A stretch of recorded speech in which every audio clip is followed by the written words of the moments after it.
Kadosh, Erev Tov, Kinyan Masechta. We are going to do a very quick chazara before continuing.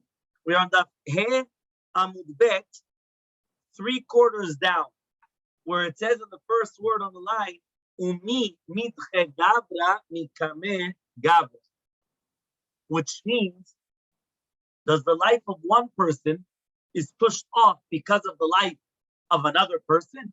That's what the Gemara is asking. So says the Gemara, yeah, Umi mitche gavra mikame gavra. Is the life of one person going to be pushed off because of another person? Answer the Gemara, in. What does in mean? Yes. The Amar Rabbi Shmuel bar Nachmani, Amar Rabbi Yonatan, says Rabbi Shmuel bar Nachmani, in the name of Rabbi Yonatan. My dictive, what does it mean in the pasuk? Al ken chatzavti b'neviim aragtim b'ivrefi. That I came and I was like digging with the prophets and I killed them with the words of my mouth. B'ma'asehem lo ne'eman, not with their actions, ela b'ivrefi, but rather with the words of my mouth. What does that mean? It's a gezerah from HaKadosh Baruch Hu. And therefore, Alma, you see from here, midche gavra, mikame gavra. Now, one person could be pushed off because of another person. So you see from here that the life of one human being will be pushed off because of the life of another human being. Okay? That's very important to know. Okay? Now says the Gemara, Rav Nachman, Rabbi Yitzhak, yeah, Yitzhak. Yeah, Rav Nachman and Rabbi Yitzhak, we're sitting in a Suda. So here we have, yeah, we have a Suda. We have Rabbi Yitzhak. Yeah, we don't know who Rahman is. Yeah, we might have Menachem come back, but we don't have Rahman. Yeah, so he says they were sitting in a Suda. Elmaleh Rav Nachman Rabbi Yitzhak. Says Rav Nachman to Rabbi Yitzhak. Yeah, he says to Rabbi Yitzhak, Lema morminta, come, say Dvar Torah. Say Dvar Torah. So Elmaleh, he says, Hachi Amar Rabbi Yochanan. This is what Rabbi Yochanan says. Em asichim besuda.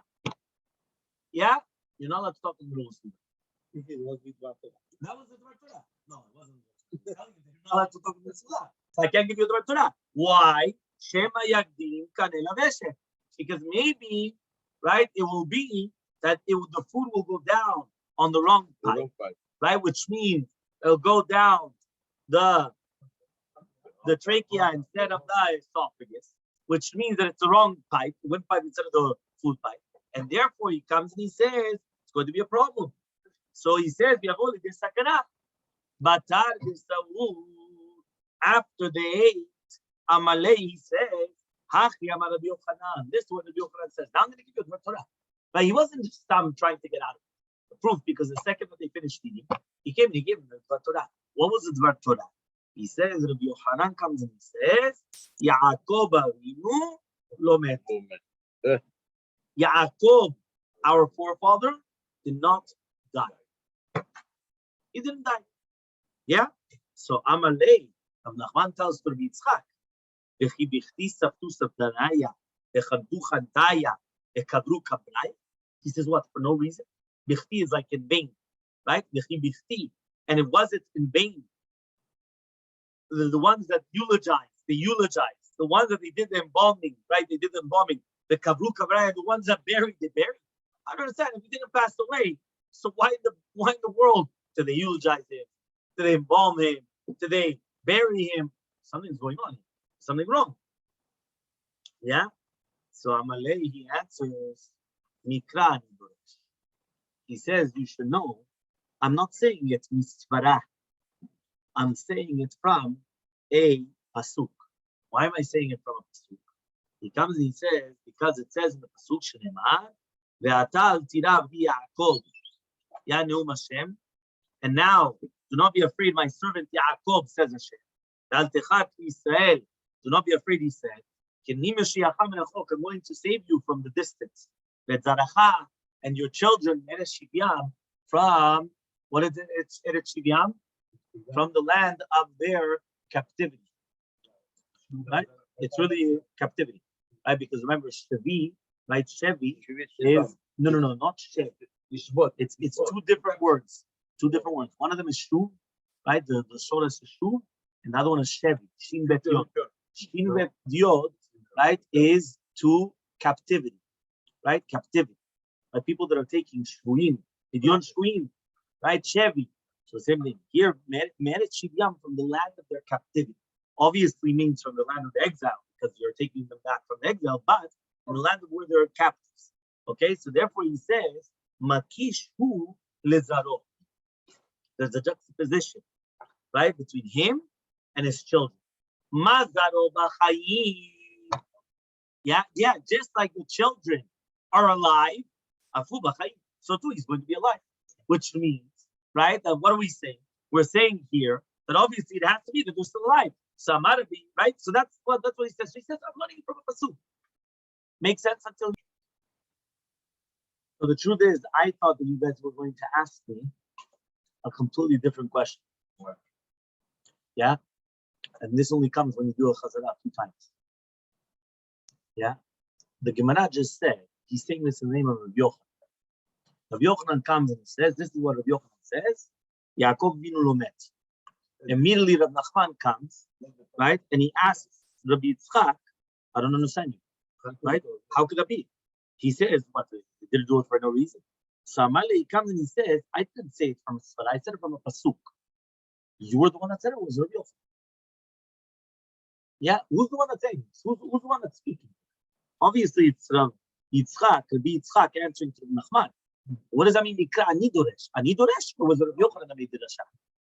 Yeah? So what do you say? Amar Rabbi Yitzchak, says Rabbi Yitzchak, Kol ha'omer rahav, rahav, miyad mikre. Anybody that says rahav, rahav, yeah, immediately he will see a seminal discharge because of so much lust. That she was so beautiful that even just mentioning her name was already enough. Yeah? Yeah? So you have to read because it's Rabbi Yitzchak. Everything is Rabbi Nachman, Rabbi Yitzchak. Rabbi Nachman, everything is Rabbi Nachman, Rabbi Yitzchak. Huh? Which one? Yeah, no. So now we're bringing down all the different different Haggadot that they were said between them. Right? If you remember at the beginning, they brought it down at the beginning of the Gemara. Then we said, okay, fine. We already mentioned the Gemara. It brought down like a whole bunch of different cases, the 5 different questions. You remember? The 5 different questions. Now we're just bringing the Haggadot. The Haggadot was not a question and answer, but just stop what they spoke between them.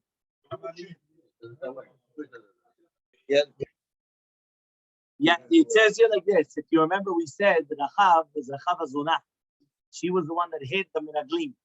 When there were 2 Miraglim that went into Eretz Yisrael, Yoshua, right, sent them in, right? It's true, the Haftarah, this week's parasha, he's correct. Parashat Shelach was the Miraglim that Moshe Rabbeinu sent in, and the Haftarah is Haftarat Rachav Azunah. So there, what happened was that they went to Rachav, was Pinchas and Caleb, and what happened is that she hid the Miraglim. We spoke about this in the past. Who did she? Well, all of them. There were 2 of them. How many were there? There were 2. No, when they went into Eretz Yisrael. During the time of the Parashat Shelach Lecha Anashim, that somebody read this morning, right? So what happened was that they went and there was 12 tribes, there was 12 spies. That was in the Parashat. Then afterwards they died. They were 40 years in the desert, yeah? Later on, again, they came into Israel. So when they came into the land of Israel, there was only 2, right? It was Pinchas and Caleb, okay? And therefore there, what happened was she hid them, and then they saved her and her family, and then she got married to Yoshua bin Nun. So here it says, anybody that says Rachav, immediately he has a seminal discharge. So right, and here it's not going to help any Pirkei Tehillim. And the reason is very, very simple, because here we're talking about that a person is doing something active in order to do Tum'ah. And therefore it's not going to help in the Segula before him. The Segula is that without thinking about anything else, hopefully if he says the first 4 Pirkei Tehillim, he won't have he's talking about the first 4 Pirkei Tehillim of on the night of Kippur. The night of Kippur. You guys don't read it. It's in a Moroccan Siddur. It's not in your Siddur. It's not in your Machzor. But in our Machzor, we have it's for that. Yes. Yeah. That's the first 4 Pirkei Tehillim. Right? So Elmaleh Rav Nachman. So says Rav Nachman, check it, look in your Okay. זה כתוב. זה כתוב במחזורים. Yeah. So Elmaleh Rav Nachman says Rav Nachman to Rav Yitzchak, what are you talking about? Ana mina lo yichpale. I could say it 100 times, so nothing's gonna happen. So Elmaleh, when he told him, what was I talking about? Yodav Makira, right? Okay, here there's the whole thing, Maskira Shema. Basically, somebody that knows her. Right? Why? Because if you know her, so then all of a sudden what's going to happen is there's going to be mitorer tava just by mentioning the name, right? Because just by mentioning the name, it's already going to be, right, enough. Okay? No. So now what happened was that when they were going, right, from each other, which means when they separated from each other, yeah, Elmaleh, they went and he said, Libar Haman, give me a bracha, right? He comes. So Nachman tells me, Yitzchak, give me a bracha. So Elmaleh, he tells him, I'm going to give you a mashal. What is this compared to? Le'adam shaya olech b'midbar. A person is going to the desert. Vayar ra'ev, ve'ayef, ve'sameh. So the person was ra'ev. What is ra'ev? Hungry. Ayef. Tired. Yeah. Sameh. Thirsty. Yeah. So I see that's all everyone here. Yeah. Umatzah. So they found. Yeah. Ilan. He found a tree. The perotav metukim. The fruits were matok. Yeah. Sweet. The tzilonae had a good shade. The matamayim over the tzartam. It has water underneath it. Achal mi perotav shtam minav yashav tzilo. So now what happened was when he eats from the fruits, he drinks from the water and he sits in its shade. Shebikesh left and wants to go. He says, Ilan, Ilan, mama verechecha. Ilan. What am I going to bless you? What can I bless you, Ilan? This is a song that they sing usually in Tu B'Shvat. Yeah, Ilan, Ilan, mama verechecha. Imo ma lecha shiuprotecha mitukim. If I'm going to bless you that your fruit should be sweet, your fruits are sweet. Sheyesh tilcha nae, your shade should be very nice. You should have water underneath you. You have it. But rather, it should be the will of God that anything that they plant from you, yeah, you should be exactly like it. So too with you. How am I going to bless you? If it's going to be Torah, right? You have it. Why? Right? Yesh lecha Torah. So what is the Torah compared to? Mine? Anybody else? The fruits. The fruits of the tree. Perot ilan. Right? The perot of tzadikim. What is the, right? Im be'osher. What is the osher compared to? Osher. What is the osher? The wealth is compared to what? Shade. Why the shade? Betzela chokmah, betzela kesef. Right? In the shade of the chokmah, you have the shade of money as well. The perot of the tzadikim are the tzadam asim tovim. Right? It says, Ele toledot Noach. What are the toledot? The perot of the tzadikim, right? The perot of the tzadikim are the tzadam asim tovim. That's what the Maharsha says. What is the shade? The shade is the money. That's what I showed you now in the Shvatziach beginning, right? Because of the shade. And what is the matamayim? The matamayim are the fruits which are going to come out from it. These are all the different, the zera that's going to come out from him, all the descendants are the fruits. So he says, what am I going to bless you with? If it's Torah, you only have Torah. If it's with wealth, you have wealth. And if it's going to be banim, you have the children as well. But rather ye that soul that your children should be kamotcha. So Kalkadosh, now we're going to continue with today's dot. Okay? Tanu Rabbanan, we are on the two dots on Vav Amud Aleph, 6A1. 2 dots. Tanu Rabbanan. We learned in a Braita. We say v'natatim et aretzechem be'ito yoreh umalkos. Yeah, what does it mean now? Yoreh. If you remember, what did we learn yoreh? Yoreh was the first rings. That's the yoreh. Okay, why? Because it's a melashon, right? Moreh. Moreh is like to mar'eh, to merames. What does that mean? When it starts raining, it's the first one that starts hinting shemoret briot, that is going to teach or tell or show, right, the people, leatiach gagotehem, to fix the roofs. Even until today, right, there are people that they have leaks in the roofs, right? It doesn't happen in normal places. Yeah, but there are places that they have leaks in the roofs. So what happens? So therefore, the second that it starts raining, right? So the first rain, it's going to teach people, let's do the roof. Why? You don't want to get rained in, as they say. Okay? They also want to bring in their pirot. Remember that in the summertime, they would take out the fruits in order to dry them. So when they would take out the fruits in order to dry them during the summer, so therefore now they have to bring them inside, right, in order that they shouldn't get wet. And to do whatever they need in order to prepare for the rain season. So therefore, since it's the first one, and that's when people are going to remember that now it's raining and they're going to start preparing themselves. So therefore, it makes sense. So moreh is from the lashon of mar'eh u'meramez. It's showing us and it's hinting to us, like it's a wake-up call. Understand? Like there's a buzzer, and now they're starting to come up. And as they continue coming more inside, the closer that they come inside, the more of the buzzers they are. Davar acher, another explanation. What does it mean? Right? Yoreh. Yoreh comes from the lashon of ribui sameh. What does that mean? Right? We say when a person right now is exactly right. Lirvaya. What does that mean, lirvaya? That you should, when you're going to be drinking, now you're going to feel that the thirst, right, is going to be quenched, right, once you drink. And therefore, that's what we're saying. So it's going to be menaveh, it's going to give to water, right, the nourishment into the land, and it's going to give to drink until the best.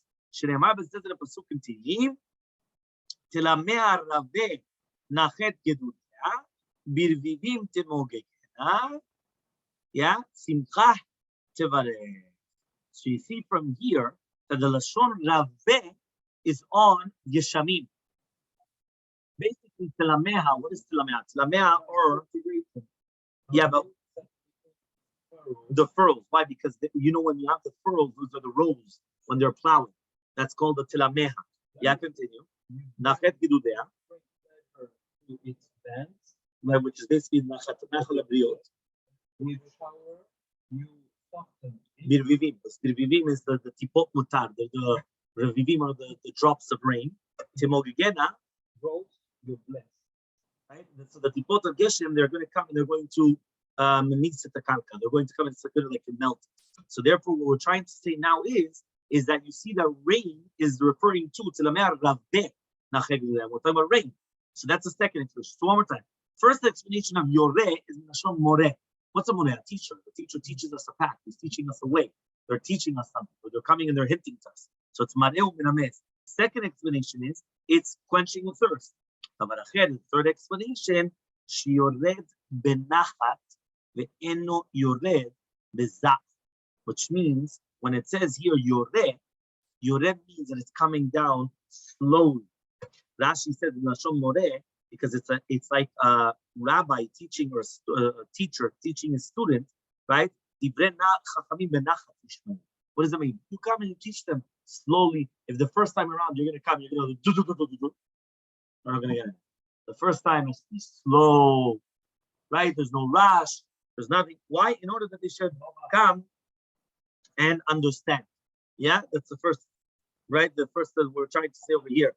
Another explanation also of yoreh is milashon yiriyat chetz, which means that the first one, it's coming down straight and it doesn't turn straight, right? It's like an arrow.